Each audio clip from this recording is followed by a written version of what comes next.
花开花落自有时，缘去缘来总有因。大家好，欢迎收听翠花的秘密。我老公周江在外面有了私生子，当婆婆把他送到我的面前时，我不禁还是一愣。来，小五，快叫妈妈，这里以后就是你的新家了。这个小孩倒也不认生，鞋也不换，直接无视我，风一般的冲向我3岁的女儿。这个妹妹好漂亮，让哥哥抱一抱。我女儿眉头一皱，避开了他，她立马就转向我，一把抱住我的大腿。妈妈，妹妹是不喜欢我吗？她看我的眼神有点嫌弃耶。她的指甲很长，看似很亲密地抱着我，实则是用指甲使劲往我肉里掐。我疼得倒吸一口凉气，手里的缝衣针猛地一下扎入她的手臂上。啊！伴随着鲜血涌出，这小孩爆发出一声尖叫，哇哇大哭起来。不仅我女儿不喜欢你，我也很嫌弃你。记住喽，进我的门要换鞋，别掐我。这次只是扎你警告一下，下次敢胡来，直接打断你的腿。这小孩捂着手臂上的伤口，坐在地上嚎啕大哭。我居高临下地看着他。另外，请记住我的名字，我叫叶冰，不是你那破坏别人家庭的妈。他听到我的话，哭声渐渐小了，但看我的眼神却异常的诡异和阴狠。我冷着脸告诉婆婆，日常药箱的位置，让她给这小孩贴个创口贴，赶紧滚。婆婆脸色顿时变了。这是你老公周江的亲生儿子周武，他妈已经死了，现在孤苦无依的，只能靠我们了。我拉着女儿的手，面无表情。他妈死了，关我屁事？小三上位，破坏别人家庭，自己遭报应死了，难道还要我这个受害者来养他这个野种吗？你是老糊涂了，还是脑子坏掉了？我指了指大腿上的淤伤和血痕，我被狗咬了，要出去打狂犬疫苗了。你呀，趁我没发火，赶紧带着你这野种孙子滚吧，不然我待会儿就直接打110，告你们个私闯民宅。我一把抓起周武这小孩，一把推着婆婆，将两人撵出门，反手就将门砰的一声关掉，然后给老公周江拨通电话。你妈带着你的私生子上门了，想咋解决？电话那头，周江几乎是没有半分犹豫。老婆，这个事情我考虑了，我觉得周武这孩子长得好看，又机灵，他妈也死了，咱们就当发发善心，把他养着呗。更何况，你不是也一直想要个儿子吗？这么多年也没生出来。我轻轻地哦了一声，直接挂断电话。原来都算计好了，不仅背叛了婚姻，还搞出私生子让我来养，无非就是为了想办法继承我们的财产，真是厚颜无耻！这样的人渣，我怎么能轻易放过？既然你铁了心要硬塞给我，那我也就不拒绝了。接过来慢慢收拾。关于周江劈腿有私生子这事儿，我之前找人做了调查，调查结果是这个孩子性格偏执暴力，冷血麻木，自私无情，有严重的反社会人格基因。刚才发生的那一幕，我已经充分确认了这一点。他一进门就在挑衅我，向我示威，被我收拾一顿后，那看我的眼神如同毒蛇一样阴狠，恨不得让我去死。我毫不怀疑，他就是一个彻彻底底的反社会人格的坏种。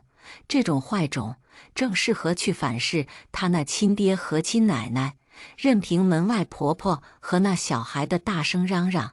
我装着无动于衷，温柔地给女儿妮妮梳着头发，扎着小辫，换上漂亮的公主裙。妮妮乖，妈妈最近有点忙，你到外婆家去待一段时间好不好？妮妮抱着我，眼泪汪汪。今天那个哥哥好可怕呀！妮妮想保护妈妈，但是我还小，打不过他。等我长大，学一身本事，不让任何人欺负妈妈。我轻轻摸着女儿的头，笑出了眼泪。女儿多懂事啊，小小年纪就想着保护自己的妈妈，而那和我相濡以沫、赚得过亿资产的老公，却在我们婚姻的第1年就劈腿移情别恋，还生下了这个孽障私生子，现在竟然明目张胆地带回家要我养他，实在是嚣张到没有了边界感。我知道他如此肆无忌惮的资本，在于我和他有太多的夫妻共同财产。他是聪明人，非常清楚，就算我摆出他婚内劈腿、私生子的事实来，那也只是道德层面的瑕疵。我和他闹离婚分割家产，根本无法让他净身出户，最多也就是多分一部分家产，另外能额外获得5000到3万元的精神损害赔偿费。我和周江创业8年，历经艰辛，也算是攒下了不少钱，房子、车子、股票、基金以及投资的各种不动产，汇总起来也有好几亿了。他笃定我不会傻到放弃一半资产和他离婚，而且他既然敢明目张胆地把私生子送上门，那他就一定做好了万全的准备，甚至还试图拿私生子也有继承权这个事儿再收割一波。而事实上，他想对了，我确实不会意气用事的仓促离婚。自从得知他有了私生子的那一刻起，我的心就死了，婚姻没了，感情没了，但不能连钱也没了。这个家里的一切都必须全部属于我，伤害我的人一个都逃不了。我叫来司机，在婆婆和那坏小孩目瞪口呆的愤怒目光中潇洒离去。远远的，我听到婆婆指着我骂，依稀听到她说不会放过我，这事儿没完一类的车轱辘话。在车里，我给周江发了一条消息：我把你儿子和你妈撵出去了，我带着妮妮离家出走。如果我在监控里看到他们一直赖在那里不走，我就报警。没过10秒，周江秒回：老婆对不起，添麻烦了。小武这孩子不错，我想留下，你多多担待。我冷笑着回复：担待是需要付出的，打钱吧。我观察他5年，每年500万的抚养教育费用，合计2500万，分期还是全款。周江的电话立马打了过来，他的情绪有些激动，听声音似乎颤抖了起来。叶冰，你不要太过分，2000多万不是一笔小数目。我声音保持得异常的平静。你是觉得你儿子不配拥有好的生活，对吧？如果你觉得他可以过寄人篱下、被我轻贱、羞辱、打骂、虐待，日复一日过着吃不饱穿不暖的日子，那你大可不必给我1分钱。他今天一进门就吓坏了妮妮，还拿指甲掐我，我戳了他1针，以示警告。如果你没给1分钱，那我指不定每天换着花样收拾他。万一哪一天我精神压力过大，恍恍惚惚的时候拿着剔骨刀剁了他的狗头也说不准哦。毕竟我是一个受害者，从道德舆论的层面，你并不占理，想怎么做，你看着办。我挂断电话，半个小时不到，我的账户分批次收到了5笔100万的转款，付款人是我的老公周江。呵，为了这个私生子，很舍得花钱嘛。这些年，我和他财务彼此独立，各自分管一部分资产。我的主要资产大多集中在房子、车子、投资这些方面，他主要掌握公司和家庭的现金流。美其名曰公司要运转，必须要有现金流，否则资金断裂，公司倒闭的风险太大。自从公司上了正轨，妮妮的出生，我更多的淡出公司管理层，大多由周江在管理。现在我必须用尽一切办法，收割资产到我自己手里。叶冰，我已经付了500万，你不要虐待我儿子，否则我会让你生不如死。另外，别影响我的声誉。对外，我们依然是恩爱夫妻，懂吗？周江付了钱之后，嘴脸立马变得强硬了起来。我笑着回应：好啊，1周之后我回去，如果你儿子和你妈还在门口的话，我会让他们进门的。他以为操控了我，却永远也不会想到私生子上门这件事会让他万劫不复。在我的世界里，君子报仇，10年不晚。我会花时间精细地构建一个网，让所有负我之人全部深陷囫囵，不得善终。1周后，我重新回家的时候，这坏小孩和婆婆果然没让我失望，实实在在地给我上演了一场恬不知耻的大戏。这些年，周江忙于工作，经常住在公司投资控股的星级酒店里，很少回家。我和女儿住在郊区的大平层里，由于是一梯一户，为了安全，我在当初装修设计的时候做了2道门，一道门需要机械钥匙打开，另外一道子母门需要密码才能打开。而周江只知道家里的密码，我又经常在手机上更换密码，所以在我离开的这1周，周江也没有办法带他妈和那可恶的私生子进我家门。我开车进入小区的时候，门岗的保安小哥身子笔挺，给我敬礼：叶女士，您可算回来了，您家婆婆都快闹翻天了，您需要我们给申请安排安保人员吗？我笑着递给他一条中华：给你们添麻烦了，暂时不需要，以后如果有需要再联系您。我刷卡上楼，电梯门一打开，就听到婆婆那趾高气昂、尖锐的嗓音：我告诉你们，这是我儿子儿媳的家，我想咋的就咋的，你们管不着，你们谁也管不着我，我就在这里住着，等我儿媳回来。我儿子儿媳花了几千万买的豪华房子，连这楼道都是我家的，我凭什么不能在这里打地铺、做饭、洗衣服啊？你就说我为什么不可以？这公摊面积也是我家花了钱的，你们这些垃圾物业，不要拿着鸡毛当令箭伤害我们业主的利益。我走出电梯门，一整个傻眼了。本来宽阔的楼道被堆满了各种乱七八糟的杂物，几张破棕垫上堆着几床发霉的被子，旁边几根竹竿搭了一个简易的晾衣架子，一边挂着还在滴水的衣服，一边挂着黑乎乎的腊肉香肠，周边还有一堆破纸壳子，外卖盒子一大堆，简直就是一个流浪汉的临时居所既视感。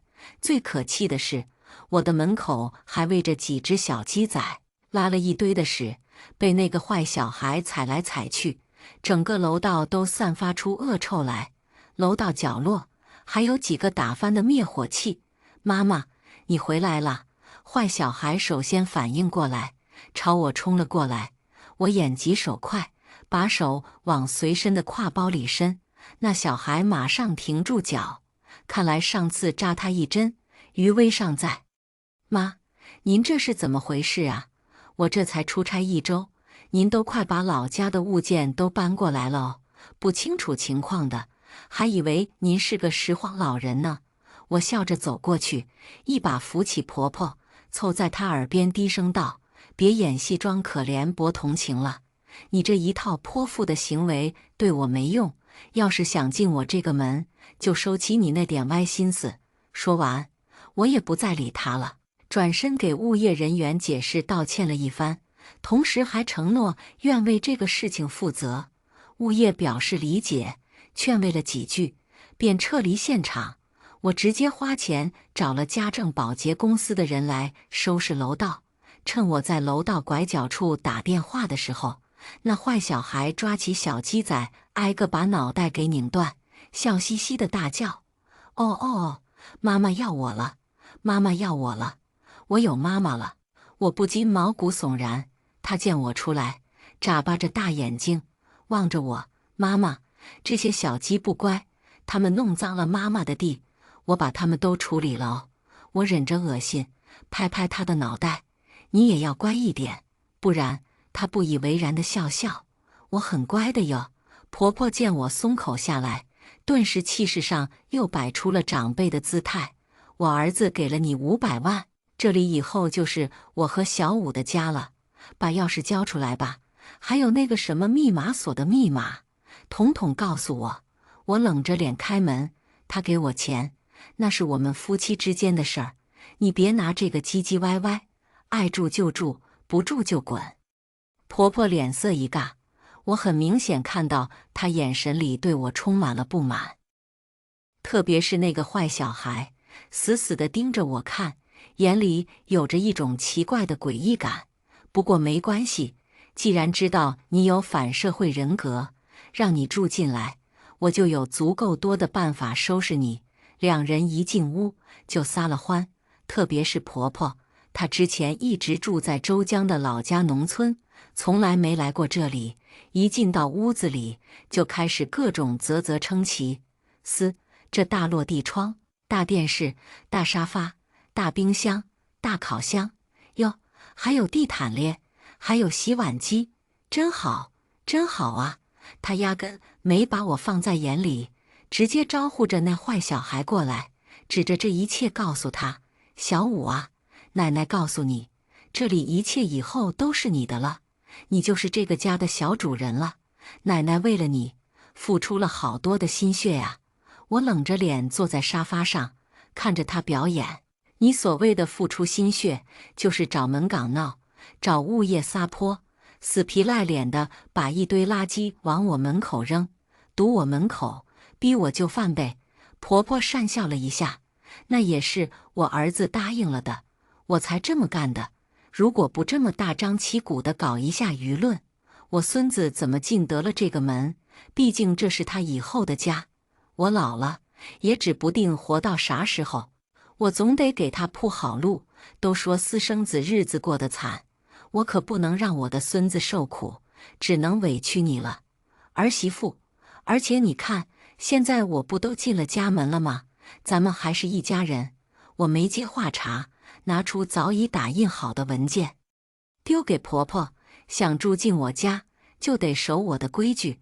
来看下明细单，需要使用消费什么的，按需要付费。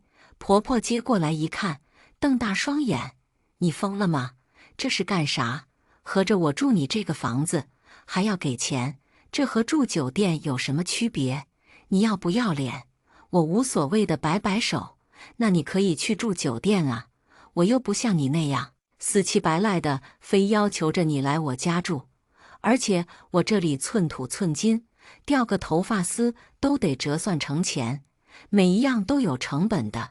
你以为白吃白喝，像个乞丐一样，有资格住我的大房子？这是我花了几千万买的，你有本事花钱买下来，我立马打包走人。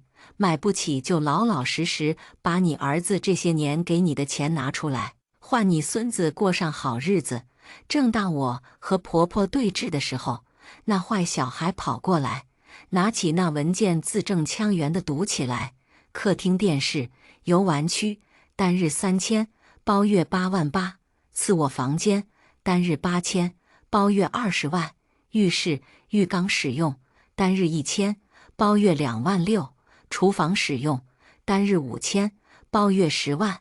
那坏小孩越念越上头，声音也越来越洪亮：“奶奶，原来咱们家的东西这么贵呀，这么值钱啊！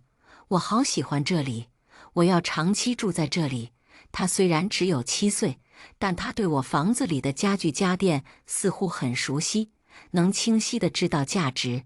这估计他爹周江给他专门科普过。为了让私生子能登堂入室，合理的继承家产，周江真是煞费苦心啊。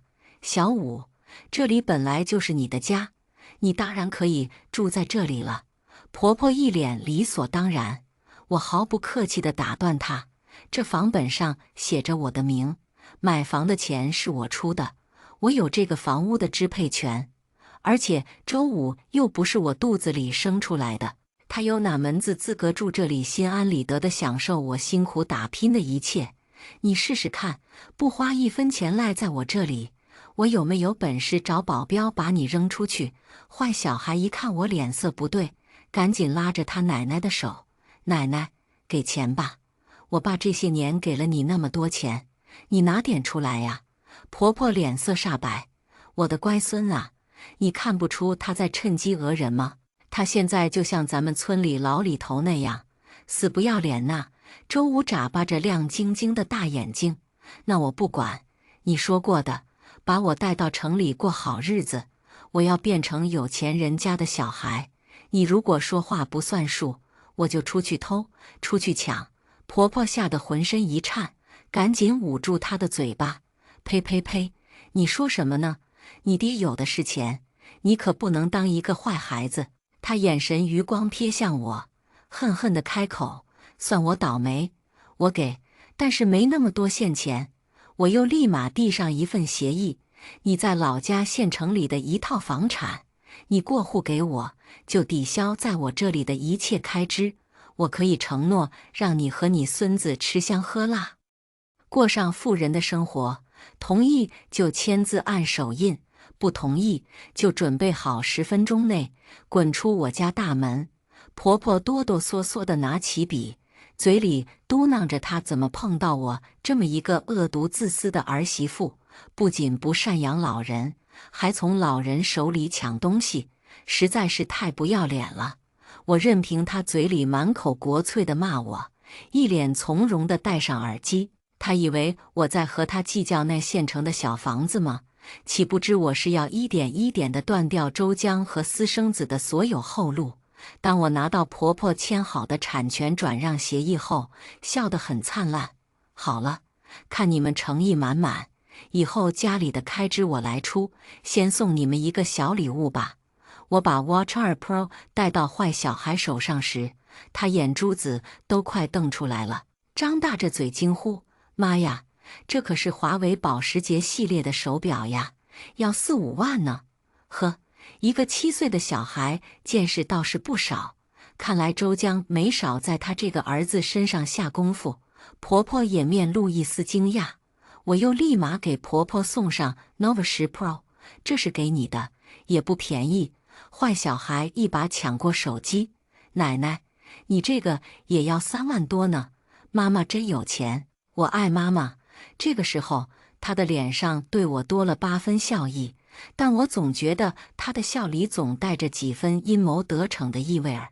不过对我来说并不重要，纵然是18般武艺在我面前挨个摆弄，那也不过是班门弄斧。我给他们挖的坑，正在逐渐埋葬他们。婆婆和私生子联合演戏，使尽浑身解数，终于入了我家的门。他们欢天喜地，嚷嚷着要我带他们去吃大餐，必须去米其林餐厅。毕竟从今往后都是花我的钱，必须得奢侈浪费，彰显他们富贵人家的身份和格调。到了餐厅，我按照标准规格点了莲蓉酥、瑶柱烧麦、XO 酱带子饺、鹅肝煎粉果、豉汁龙虾肠粉、原汁鲍鱼鸡粒酥、惠灵顿牛排、清蒸松露鹅肝佐黑菌汁鹅肝、卡布奇诺蜗牛蘑菇浓汤这些菜品。婆婆一下子就炸毛了，她瞪着我：“你就让我孙子吃这些乱七八糟的玩意儿？”服务员，服务员！她扯着嗓子大喊。一个年轻的女服务员走进来，礼貌询问有什么需要帮忙的时候，坏小孩就偷偷溜下桌。婆婆一副趾高气扬的样子：“哎，服务员，我孙子要吃辣子鸡、火爆肥肠、毛血旺。”服务员很礼貌地弯腰致歉：“不好意思，阿姨，咱们这是粤式餐厅，没有您要的这些菜系。”那坏小孩一个箭步冲过去，直接狠狠地推了一把服务员：“为什么没有？为什么没有？我家有的是钱，想吃啥就吃啥，你凭什么不给做？”那服务员被推得一个趔趄，尖叫声中重重地摔倒在地。“周武，住手！”我走过去就是一巴掌，把他打得面红耳赤。“你疯了吗？干什么打我孙子？他不就是个廉价的服务员吗？小孩子不懂事玩闹一下，值得你这么大惊小怪的吗？”婆婆一把拽住我：“死死地扣住，生怕我再动手打他的孙子。这坏小孩捂着脸，闷声不响地翻起身，抓起桌上茶壶，直接将滚烫的茶水泼到服务员身上。都是你，害得我妈妈打我，都是你这个害人精，我烫死你，烫死你！我赶紧按响包间的服务铃，其他服务员和大堂经理走了进来。在我紧急处理服务员烫伤的时候，婆婆却叉着腰跟人对峙。咋的？你们仗着人多要打我是吗？我孙子年纪小，不过是调皮了点，泼点茶水也不算什么大事吧？我转头怒斥婆婆：别吵了，你孙子把人烫得很严重，赶紧的，叫车送医院去。婆婆现在笃定在我家立住了脚跟，对我的话也不当回事，直接对着餐厅经理吼：干什么这么看着我？烫伤又不会死人，咋的？还要趁着这个时候讹我一把吗？别以为我们家有钱就要赔给你们这么一个下等的服务员！我大吼：闭嘴吧你！你孙子惹麻烦了，赶紧道歉！然后一边给那个服务员赔礼道歉，一边打电话叫车送去医院，同时还不断地和大堂经理协商赔偿善后的事宜。道歉？道个屁的歉！只要没死人，我都不会道歉。由于言论过激，吸引了其他食客过来围观，有些有正义感的人纷纷指责婆婆：你们干什么？这么点破事，你们要逼死我和我孙子吗？婆婆在我那里受了气，现在一口气爆发出来，像疯了一样，不管不顾的大吵大闹，还嚷嚷着我孙子还是个小孩，你们能把我怎么着？那坏小孩则笑嘻嘻地坐在那里，一脸淡然地剥糖果吃，面对自己拿滚烫的茶水烫伤人的举动，没有丝毫的内疚感。老太婆，你这样惯着你孙子，迟早有一天要出大事。这个小孩有性格障碍，典型的狂躁症，有病得赶紧治啊！到了大病就治不了啊！纵容孩子如同沙子，这孩子被他奶奶这么溺爱，以后日子不好过喽。围观的人群越来越多，婆婆的情绪顿时就上来了，大声对了起来：我孙子的事儿关你们屁事，有你们啥相干的？滚，赶紧滚！坏小孩也跟着当场掀桌子，把杯盘扔了一地，嘴里骂骂咧咧：你们敢欺负我奶奶，我咒你们死全家，死全家哦！哈哈哈哈！他一边骂一边冲上去咬人，跟人扭打在一起，场面一度失控。不少自媒体的博主纷纷把这个场面录了下来，发到视频网站上去。我这边应接不暇，正和酒店负责人协商解决事宜的时候，从另外一个包厢里走出来一个人：叶总，咋回事呀？你这出来吃个饭，咋遇到这么泼皮无赖的人呢？这人是我公司董事会成员王雅，市场部总负责人。本来在包间里接待客户，听到声响太大，出来正好碰到我。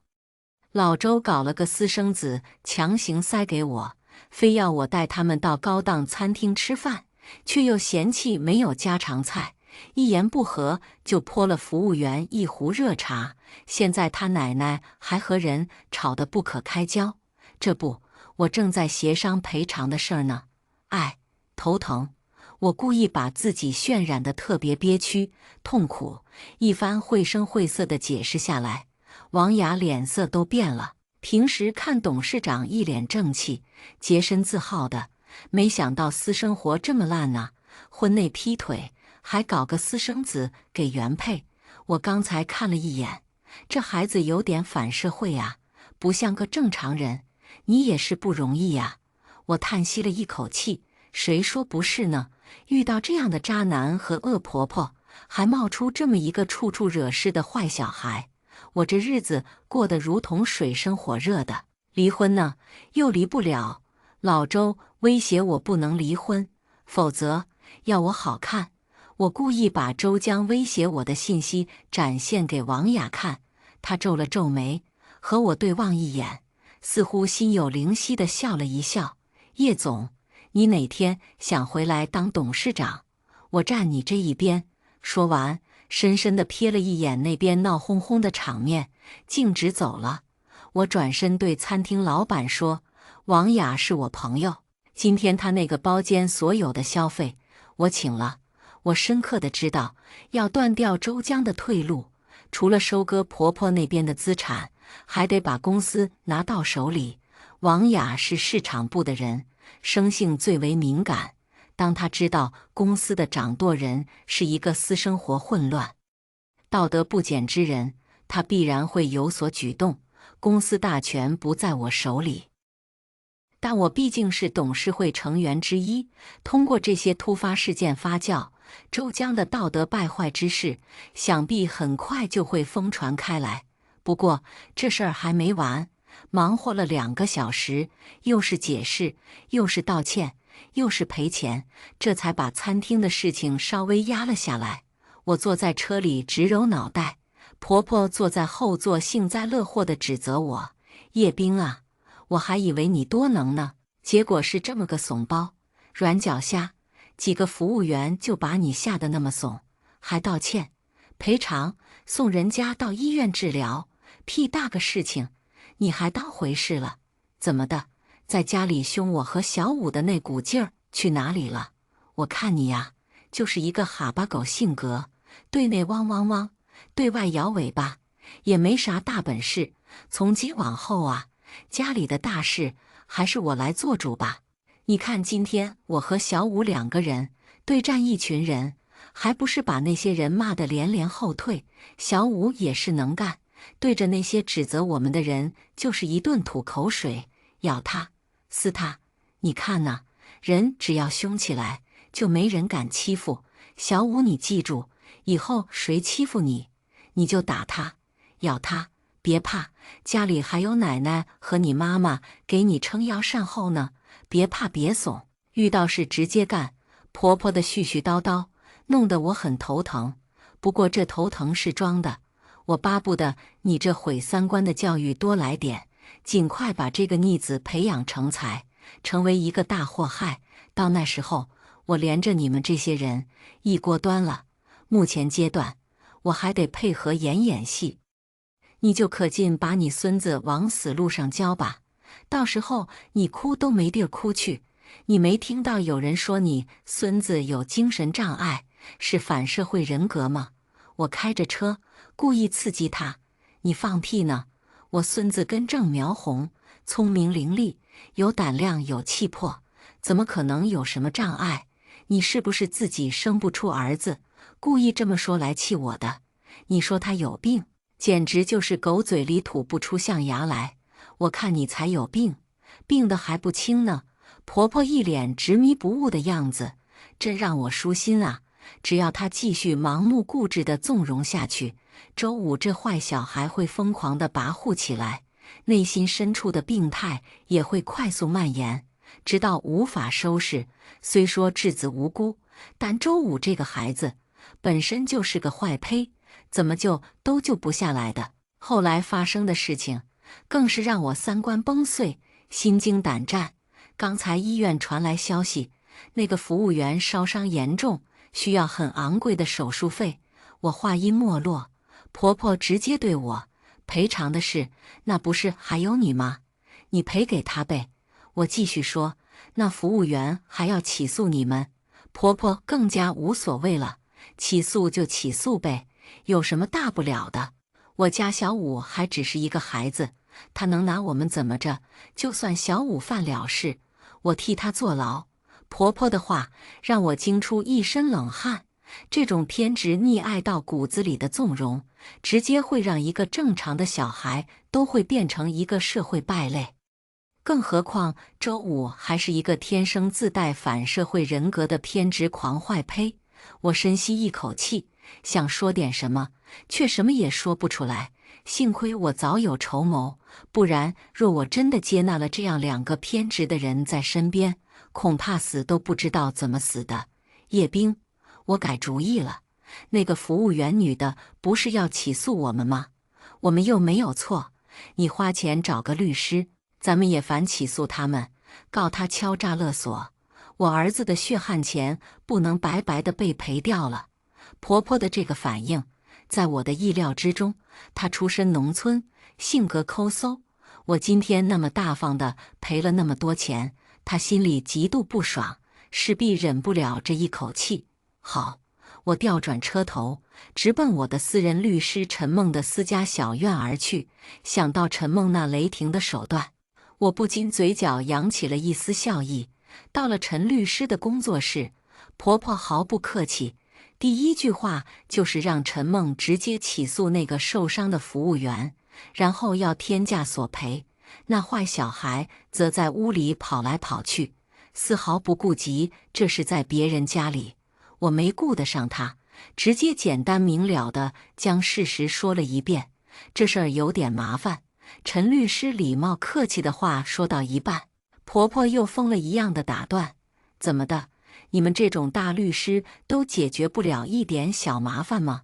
叶冰，我看你就是故意给我添堵是吧？你就是死活看不惯小五是吧？看着他受欺负，连找个人来声张正义的都是个软蛋没用的。”我无奈地摊摊手：“妈，做事总得讲点道理吧？”婆婆很不爽：“讲什么道理？讲什么道理？怂包就是怂包，我孙子的事儿，我来解决。小五，走！”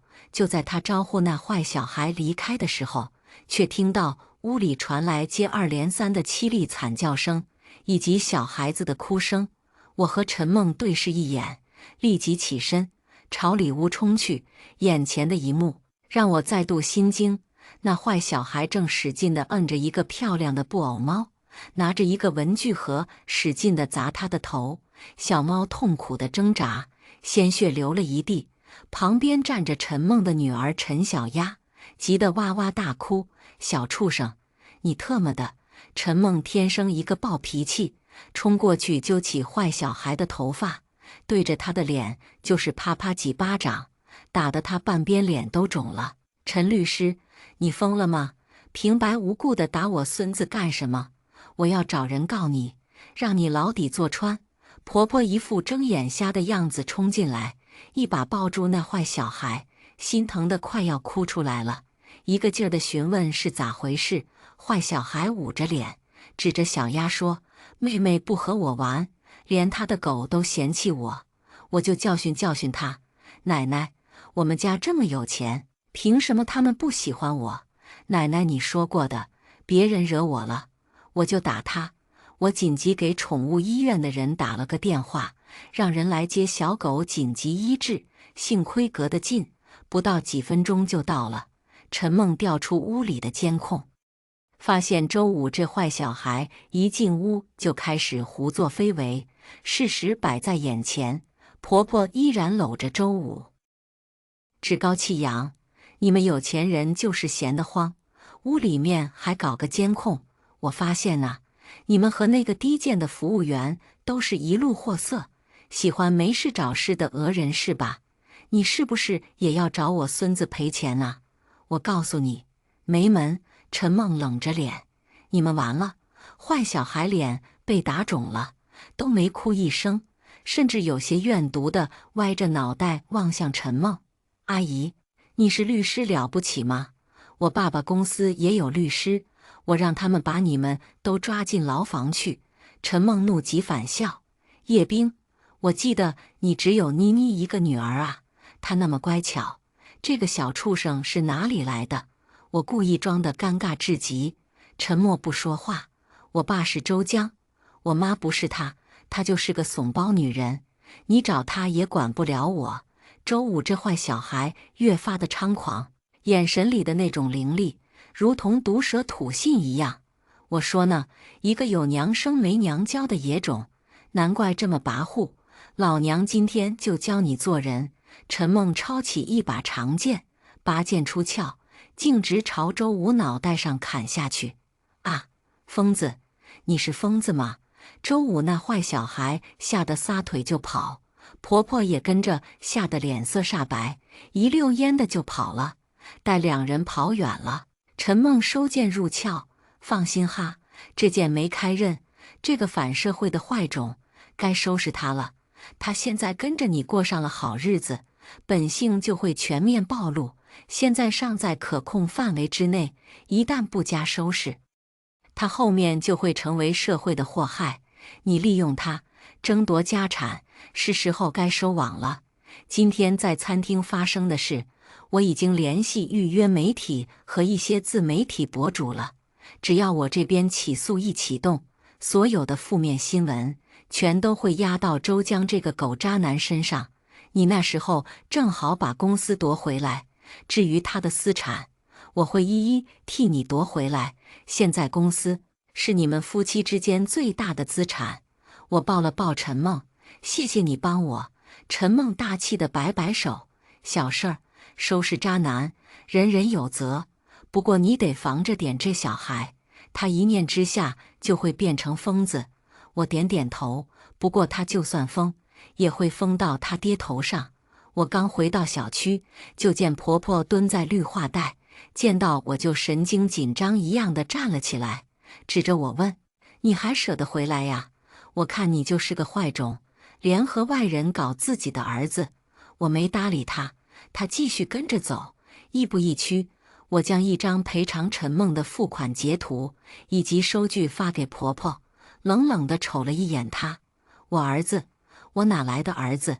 你别说你那个神经病一样的孙子哈，今天要不是我拦得快，你孙子脑袋都开花了，害得我又是赔钱又是道歉的。你这孙子得好好管教了，不然以后老是惹祸，会有大麻烦的。他一脸不在乎。你都说了，以后什么开支都找你的，你自己甘愿当冤大头去到处赔偿的，与我们有什么关系？我一老婆子这么大把年纪了，只要把孙子照顾好就行了，其他这些破事儿，你自己赔了就赔了，别和我说。凡人，我和小五都不像你性子那么怂包。我环视一圈，没发现坏小孩的踪迹。周五去哪里了？又去干坏事了？你可得盯好他，别惹事。最近给我添了一堆的麻烦事。婆婆一脸不爽，昂着头：“你还好意思说？每次跟着你就倒霉。”她今天被吓到了，心情不好。我给她买了一辆变速自行车，她去溜达完了。我没再说话，望了一眼手机上的监控轨迹，再度提醒：别让周五出去惹事，惹出大祸了，我可负责不了。婆婆非常不屑地打断我的话：“你这个没用的东西，每次遇到事就怂，除了赔钱就是道歉，一点骨气都没有。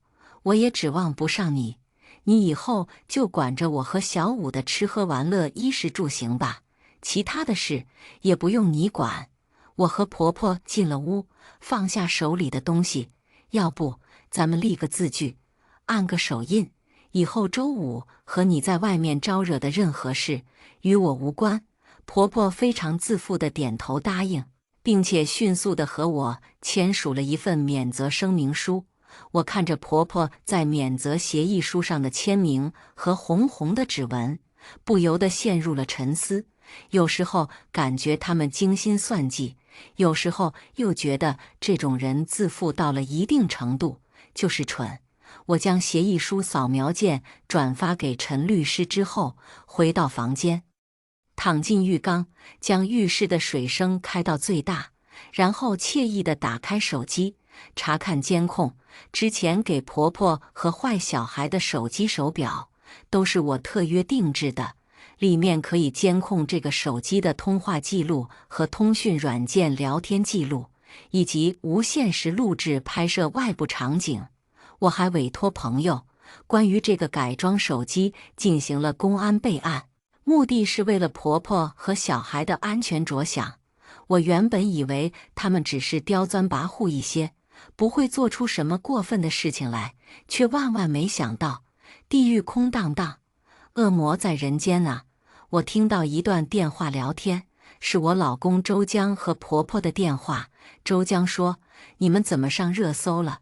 小五泼人热水的事儿网上都传开了，你知不知道这对我影响有多大？”婆婆说：“没事儿，你那个蠢老婆都赔钱了，还弯腰道歉的，我当时看到都快笑死了。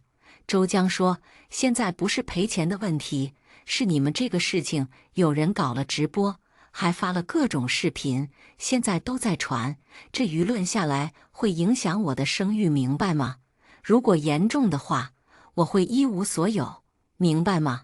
婆婆说：“那我去找叶冰解决。”周江说：“算了，我刚才已经花钱找人肉搜索到了那个自媒体博主的家庭地址，就在我们小区不远的一个单身公寓，我不方便出面，你带着小五去解决一下。”婆婆说：“咋解决？”周江说：“让他闭嘴。”这个通话让我神经顿时紧张起来。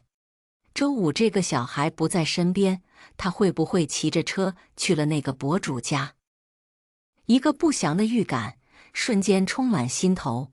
我翻出坏小孩的具体位置，立马给陈梦打了一个电话。陈梦，现在有个紧急情况。我将自己的证据和推测给陈梦大概说了一下，并且将博主的信息也传给了他，然后请求他动用资源，迅速联系到博主，阻止悲剧的发生，同时随时准备报警。我目前暂时不能出面，因为我还有更重要的事情要做。陈梦因为有过和坏小孩的矛盾冲突，又是律师，身份上更容易让人信服。陈梦做事果敢利落，他找到那个博主，正巧对方在家里直播，他直接哐上去就是10几个嘉年华，冲到榜1的位置。他很快私下联系上了博主，这是一个拥有100万粉丝的网红博主，平时就喜欢曝光一些社会丑恶面的事情。我也同步进行，调出坏小孩的监控，现实情况让我大吃一惊。他手里握着刀，蹲在那博主的门口，小小的身子正好避开猫眼。幸亏陈梦及时提醒了那个博主，没有打开房门，否则后果不堪设想。很快，警察赶到，坏小孩被抓住的时候，还在一个劲儿的叫嚣：“你们欺负我一个小孩，我要你们死全家，死全家！我会报复你们的，你们一个都跑不掉！”他还对着人就撕咬，拳打脚踢的，状若疯踢，但很快就被控制起来。直播间虽然被临时中断，但发生的一切已经被很多人录屏、转发，迅速在网络上发酵起来。外加上次博主发的视频，一旦激起千层浪，这个事儿迅速成了热搜话题，直冲前3。人渣小孩疯踢报复，反社会人格科普，远离变态小孩，珍爱生命。我刷着视频软件的热搜榜，默默地给周五这坏小孩的热搜挨个点了赞。坏小孩被推到了舆论的风口浪尖，下一步是时候该让他把这个罪魁祸首尝一尝热搜和网络的力量了。趁着婆婆赶去公安局的时候，我出门联系了公司董事会的重要成员，一起喝了个下午茶，聊了聊周江的私生子的事。我的委屈、痛苦让董事会的人听了都直皱眉头。之前公司创立之初，大大小小的业务、商务、销售都是我一手建立起来的，或多或少都有几分薄面存在。这些年，由周江统领公司，确实巩固了他的个人地位。但我觉得这一次热搜事件出来，周五这坏小孩必然会牵扯他的神经。只要他一出面，整个事情的风向舆论就会压向他这个董事长。他如果不出面维护他那变态的儿子，迟早有一天父子之间的亲子关系崩盘，后果也会相当严重。下午茶之后，我刚回到小区，周江就怒气冲冲地将车停在我的面前。叶冰，你怎么回事？故意搞我是不是？我都给你钱了，你还这么过分，弄我的儿子，他就算不是你亲生的，你这不至于恨他吧？我摇摇头，我不恨他，我恨你。至于是不是我搞他，你心里没点数吗？周江望着我的背影，叶冰，你给我听好了，我们之间不可能离婚的，你也别指望通过离婚来分我家产，这是不可能的。我的儿子，我会救他出来，他还是个小孩子，都不满10岁，我有办法把他平安的接出来。我淡淡一笑，你自己好好打听打听，为了你儿子这些破事儿，我是怎么委曲求全的。周江愣了一下，给保安递上了一根烟，随后脸色就和缓了下来。看来我平时积攒的好人缘派上了用场。1周后，周江去了公安局领回了周武，原因是他未满14岁，尚未达到刑事责任年龄，警察责令家长约束管教。周江对我很有意见，于是将这坏小孩带去了他的私人住宅，婆婆也跟着过去了。我也乐得清静，但这个事情，博主的直播间直接炸了，当天涨粉300万，一时间关于反社会人格的话题讨论度、阅读量超过了3亿，网友纷纷在直播间留言：这样的坏小孩，好希望他不幸夭折，他还是个孩子啊，趁早送他去投胎吧。幸亏发现的早，好心人长命百岁，陈律师真是人间仙女花，救人一命胜造7级浮屠。直播间的发酵，网络的舆论炸了。周武虽然因为年龄小免于刑事责任，但他的名声直接臭了，在外面只要有人看到他，就一堆人围堵他，弄得他像个过街老鼠一样抱头鼠窜。陈律师也因此受到了大量网友的好评，直接从10几万粉丝涨粉到100万，还在不断增长。叶冰，你可以去召集董事会了，把你的公司拿回来。我已经起诉周江了，他儿子放出来又搞事了。他每天躲在我家院子外的绿化带里磨刀，经常把周边的猫猫狗狗打得遍体鳞伤，严重威胁我和女儿的生命安全。我决定联合那个博主一起直播，把这种丑恶现象公之于众。我很感谢陈梦的帮助，他身为一个律师，完全可以走法律途径解决，但为了帮助我夺回公司，他也是费心了。我的婚姻遭烂黑暗，幸亏还有好心人愿意帮我一把，这份情谊我记下了。当我重新回到公司的时候，周江的脸都绿了。他把我拽到办公室：“你究竟要干什么？”我淡淡一笑：“回来上班，顺便来接管你这个董事长的位置。”周江恨恨地对我说：“我不会让你得逞的。”说狠话谁不会？董事会上，周江一脸铁青，态度严厉嚣张，拍着桌子吼：“怎么着？要造反吗？这是老子辛苦打下的基业，你们不过是后来捡便宜的投资人股东罢了，有什么资格提议更换董事长？”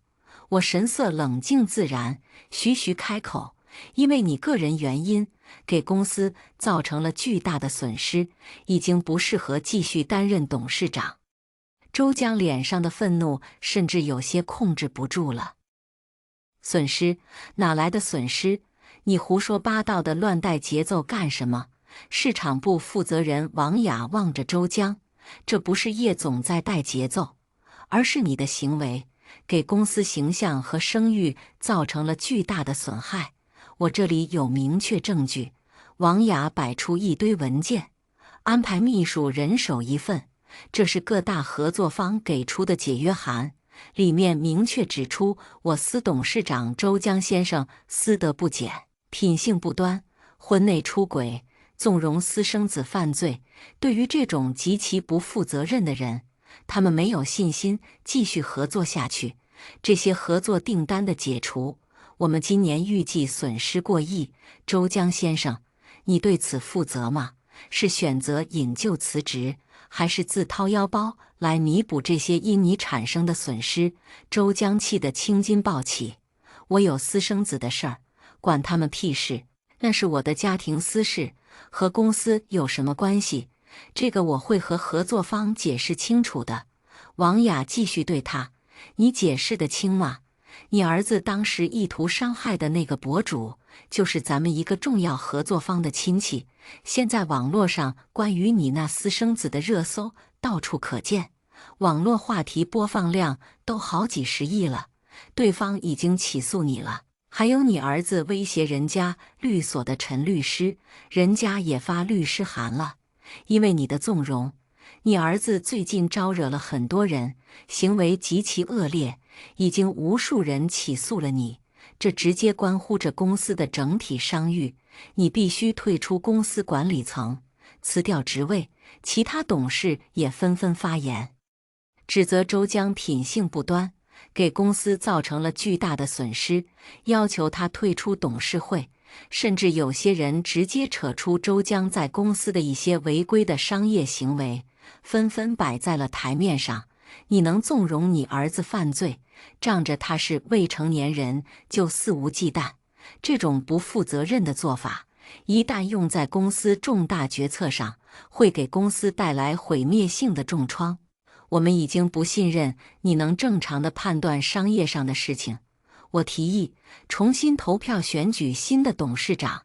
我同意，周江现在已经丧失了基本的克制和理智。我们在就事论事地讨论问题时，他暴躁易怒，言行莽撞。我也不相信他有统领公司的能力。我也同意，一个吃着碗里看着锅里的渣男，连自己的妻子和孩子都背叛，在外面搞女人，还把私生子带回家给原配添堵，这样的人不仅仅是道德问题了，而是歹毒险恶，不能继续掌管公司的决策大权。我提议新董事长由叶冰女士担任，她有运筹帷幄的管理能力，以及卓越的市场战略眼光，同时品性端正，心胸宽广。对待周江先生私生子之事，他满腹心酸，但依旧在不断地协调关系。对于这个恶劣的私生子，以德报怨，帮着处理各种危机公关。我也同意由叶冰女士担任公司董事长。看来我前阵子做的各种事都被公司董事会的人瞧在眼里。周江给我的500万真是花得恰到好处，舆论的压力就是好。一旦舆论倒戈，周江根本扛不住。董事会上最终重启了投票选举，我以绝对的优势当选了公司最新的董事长。短短1周时间，我重新革新了公司的管理层，清除了周江培植的党羽，并且抓到了周江私吞公司款项，支付给那个小三的钱竟然高达1000万，家贼难防啊！私吞公司财产，侵犯各大董事股东的利益，此事绝不姑息。我在新一届董事会议上作出承诺，必须追回赃款，并且要将周江绳之以法。这个时候，周江跑了。当我再度找到他的时候，他躲到了老家的县城里。给你2个选择：第一，咱们离婚，我给你留100万，其他的全部归我，我不继续追着你打，公司的钱我替你连本带息的赔上。第二，我大义灭亲，把你送进去，但是你要好好想想，你那个反社会人格的儿子，他会怎么样？现在全网都在声讨他，他又有性格障碍，脾气暴戾偏执，你想想后果。短短1个月时间，周江肉眼可见的苍老憔悴了，原本一丝不苟的头发，现在也凌乱不堪，甚至都有一些白头发了。没有第3种选择了吗？我想改头换面，和你重新来过，可以吗？你给我这个机会吗？我其实还是爱你的，只是我当年一时昏了头，做出了猪狗不如的事情来。我现在很后悔呀，真的很后悔。我把离婚协议书摆在他的面前，你为了这个私生子继承家产，煞费苦心，我已经给你留了100万，很够意思了，签了吧。如果我不签，我会找律师一直追偿这些年你花在那个小三身上的每1分钱。我已经掌握了所有的财务记录，从你这里追偿不到，我就会算在周武身上，追他一辈子。你自己权衡清楚。另外，你教唆你妈和你儿子做的那些事儿，恐怕也会瞒不住。周江看着我不断摆出的证据，脸都绿了。